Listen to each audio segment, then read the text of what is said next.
we know. That's, pretty powerful. So the thing is, as one practices, and not just, coming to the temple whenever, or the mosque on Friday, or the church on Sunday, or these types of things, and just coming in front of the altar and praying for something, usually something material. It's a lot better than doing nothing in religious or spiritual terms. But here we're talking about a very practical process of personal spiritual development. And the development can be objectively seen, not just felt, but seen by other people too. How a person is developing. So, as a person is developing spiritually through spiritual practice, then they become more conscious of the fact that we are not really as significant as we would like to think we are, or like other people to think we are. Some people, they think that everybody else is a fool because they don't realize how important I am. Generally people have overinflated ideas of their own importance. This is maybe not universally accurate, but it's pretty broadly accurate. So as one develops spiritually, one becomes more conscious of two things, of a number of things, but in this regard, two things. One is that God is great, but step by step one becomes more aware in what ways God is great. And more. And at the same time, one realizes that oneself, I am not very great. I'm actually pretty insignificant. So Srila Prabhupada, as a very advanced devotee, expresses himself like that. My dear Lord Krishna, you are so kind on this useless soul, on himself. But he says, I don't know why you brought me here. So anyway, you know why you brought me here. I don't know. You brought me here, so you have to do something with me, because I don't know what to do with myself here. And the second verse addresses, you could say, why he doesn't know what he's meant to do here in the States. Ache kichu karja taba e anumane nahe keno anibem e ugrastane. But I guess you must have some business here. Otherwise, why would you bring me to this terrible place? Devotees and friends, Srila Prabhupada is saying that America is a terrible place. In the old days, maybe before the Second World War or something like that, London was, they thought they were the capital of the world, not just of the UK. But you go to New York, at least one time when I went to New York, there were flags around. It was like it was a festival. And the flag said, New York, capital of the world. But Prabhupada here refers to America as Ugra Stane. You can understand that, can't you? Yeah. Ugra Stane. Stane basically means place. But Ugra is a very heavy term. Yeah. In terms of activity that people may do, there is karma, there is vikarma, and then there is ugra karma. Karma, the term karma, I think so many people in the world have heard the term at least. Karma, in the broad sense, simply means activity or even work. Karma, in a very literal sense, in a broad and general sense. But then there's activity or work on different levels. And so the word karma then, in that context, in Bhagavad Gita, it's used just to mean your work, whatever you do. Whatever you do. If you're a teacher, that's your karma. If you're a business person, that's your karma. But then vikarma, when that prefix vi is put in front, it means bad work, not good work. Like,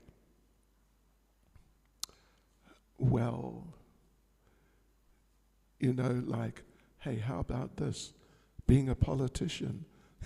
Anyway, don't tell the politicians I said that. But, some sort of work which naturally involves a certain amount of dishonesty. Yeah, like making promises, like the politicians do. And they don't always keep their promises.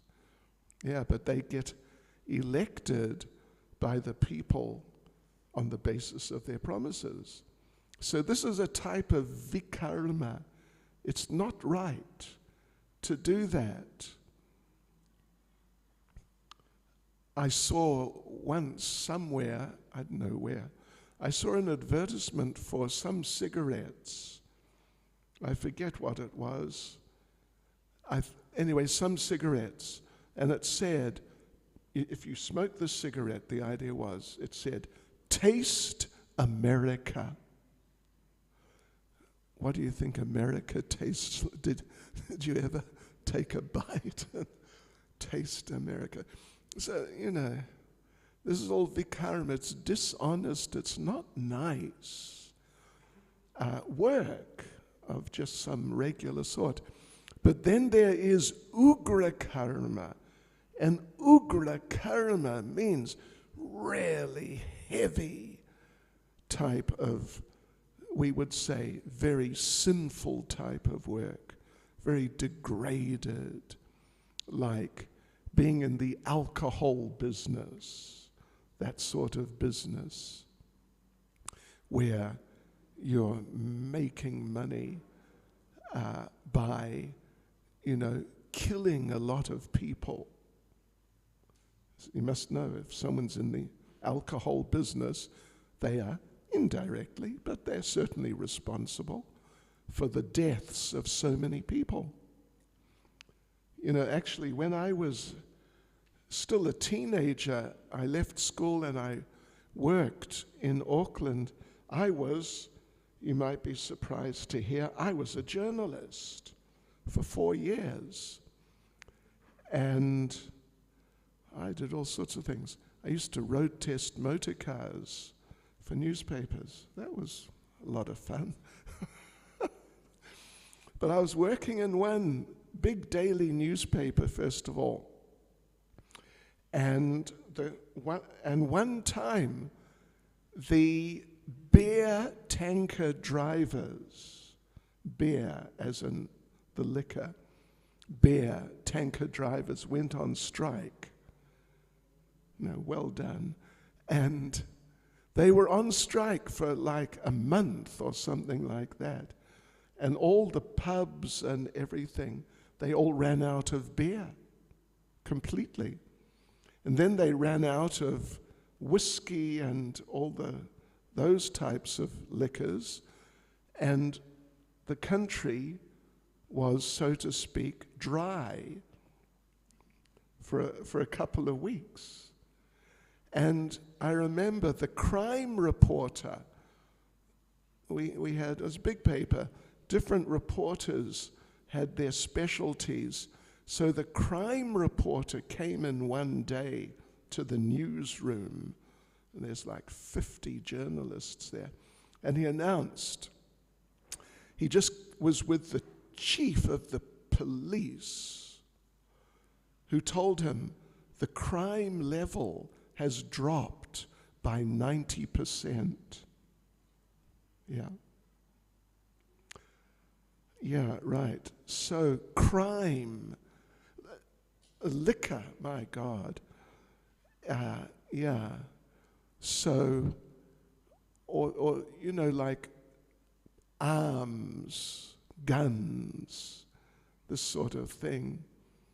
Or, with all due respect to everybody, being in the meat business. This all falls under the heading of ugra karma, very heavy, bad activity. Yeah. So Prabhupada's saying here, nahi keno ani bain a ugrastane. You must have some business for me here, otherwise why would you bring me to this Ugristan, this whole country? It's just, wow, the pits. It's really just degraded completely out of it. So, and he was initially thinking that I can't do anything here. It's too far gone. But anyway, he stuck at it, and things eventually started exploding, actually, on a huge scale. Let's continue. Rajastamo gune era sabai achana Vasudeva kata ruchi nahe se prasanna. Most of the population here is covered by the material modes of ignorance and passion, absorbed in material life. They think themselves very happy and satisfied, and therefore they have no taste for the transcendental message of Vasudeva, is a name of Krishna, for the message of the Supreme Lord. I do not know how they will be able to understand it. And, it was very interesting when Prabhupada landed in New York. It took some time. In fact, it was only in 1966 where he really became established and opened a center on Manhattan, in Manhattan, Lower East Side. It's not, supposedly such a good part of Manhattan, but then it was the center of the hippie crowd, and the hippies got into it. And I mean, the hippies really got into it. And before Prabhupada knew, the place was full. It was just full to the brim. But the hippies, they were not, at least we can say this, they were not into drinking beer. They had other practices. they would have done well here with dukkha. Gosh, I mean, what? But still, they became attracted. And they were, if not all, the vast majority were eating meat. And it had never occurred to them that, hey, maybe it'd be better not to do that in the vast majority of cases.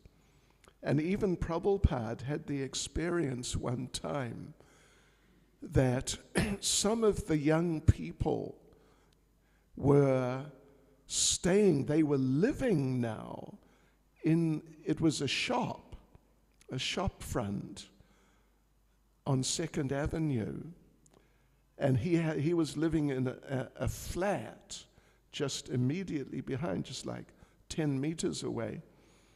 But those young people, they were busy around the little center some of the time. Sometimes they just go off somewhere to do something else.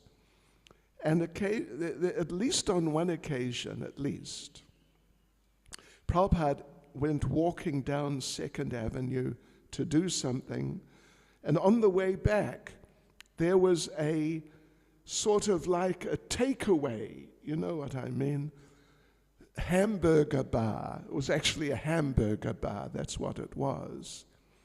And Prabhupada walked past on the way back, and you know what it's like. You got to look somewhere. He just happened to look into this hamburger bar, and there were some of these young people eating hamburgers. And Prabhupada walked by, and he looked at them, and they looked at him, and they didn't know. They just didn't know yet, because he was very gentle in introducing these things. Yeah, so they smiled and waved at him, seriously, as they're eating their hamburgers. And when they got back later, Prabhupada said, just in a very gentlemanly way, he said, yeah, I saw you there. And actually, in Krishna consciousness, we don't actually eat meat. Oh, really? So then, it was a whole step-by-step thing, actually. Yeah.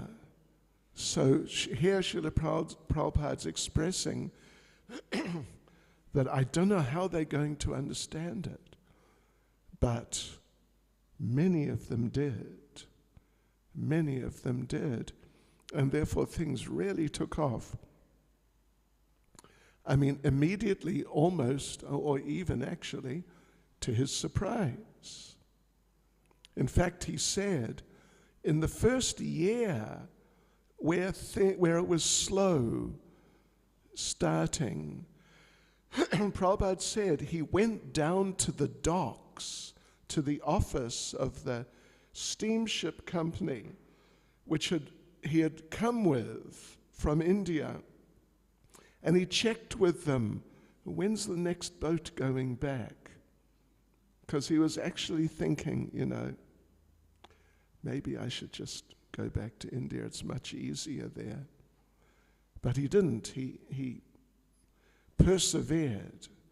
He really persevered. Yeah. So let's just carry on. I'll just read the following verses, because we've only got about 10 minutes. Tabe jabe, taba kripa, hoi ahoy tuki, sakali sambhava hoi, tumi se katuki. But I know your causeless mercy can make everything possible, because you, Krishna, God, you are the most expert mystic. Ki bhave bujale tara, buje se rasa. Eta kripa koro prabhu, kori nija basha. How will they understand the mellows of devotional service? O Lord, I'm simply praying for your mercy so that I will be able to convince them about your message. Tomara ichaya saba, hoi maya basha, tomara ichaya nasha, mayar parasha. All living entities, not just all humans, all living entities have become under the control of the illusory energy by your will. And therefore, if you like, by your will, they can also be released from the clutches of illusion. Taba icha hoi jadi, tadira udara, bujibe nishchai tabe, kata se tomara. I wish that you may deliver them. Therefore, if you so desire their deliverance, then only will they be able to understand your message.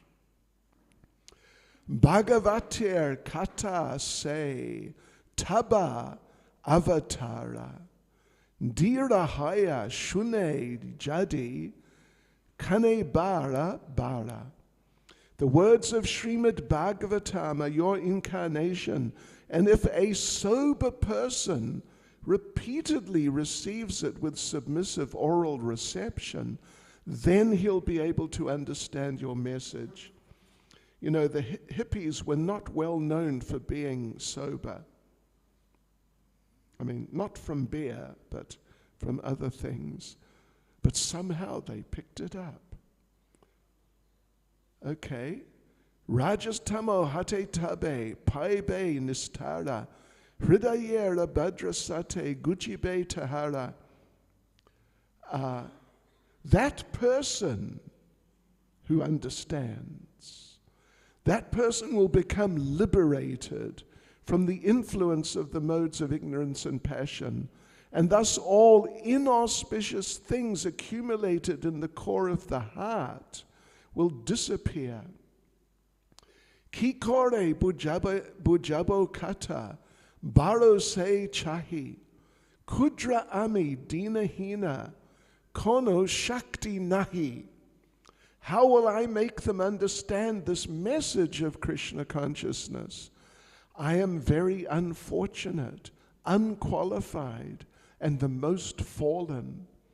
Therefore I'm seeking your benediction so that I can convince them, for I am powerless to do so on my own. Atacha in nature Prabhu, kata bolibare, jai tumara icha Prabhu, kore e bare. Somehow or other, O Lord, you've brought me here to speak. Now, my Lord, it is up to you to make me a success or failure as you like.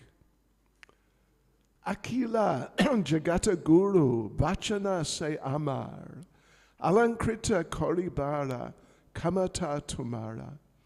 O spiritual master of all the worlds, I can simply repeat your message. So if you like, you can make my power of speaking suitable for their understanding. Tabakripa hale mora, kata shuddha habe, shunya sabara shoka, dukkha jay gujibe. Only by your causeless mercy will my words become pure. I'm sure that when this transcendental message penetrates their hearts, they will certainly feel gladdened and thus become liberated from all unhappy conditions of life. Aniyacho jadi Prabhu amare nachate, nachao Prabhu nachao se mate, kastera puta jata, nachao se mate. O Lord, I'm just like a puppet in your hands. So if you brought me here to dance, then make me dance. Make me dance, O Lord. Make me dance as you like. Bhakti nai beda nai, name kub daro. Bhakti Vedanta na nama ebe sartaka koro. I have no devotion, nor do I have any knowledge, but I have strong faith in the holy name of Krishna. I have been designated as Bhaktivedanta, and now, if you like, you can fulfill the real purport of Bhaktivedanta. Signed, the most unfortunate, insignificant beggar, A.C. Bhaktivedanta Swami, on board the ship Jaladuta, Commonwealth Pier, Boston, Massachusetts, USA, 18th September 1965. I mean, it would have been nice to say some more about some of these things, but I think you got the idea. Srila Prabhupada, in a mood of great, great humility, about to start his mission. Shri Shri Radha Radhanath Shri Giri Govardhan Shri Chaitanya Mahaprabhu Ki Jai. And he started it and brought it here, and as a result, we're all here in our different conditions. Some are more spiritually advanced, some less, just amongst us. But at least we've all benefited from these incredible efforts that Srila Prabhupada made to give the world Krishna consciousness, including South Africa. Hare Krishna.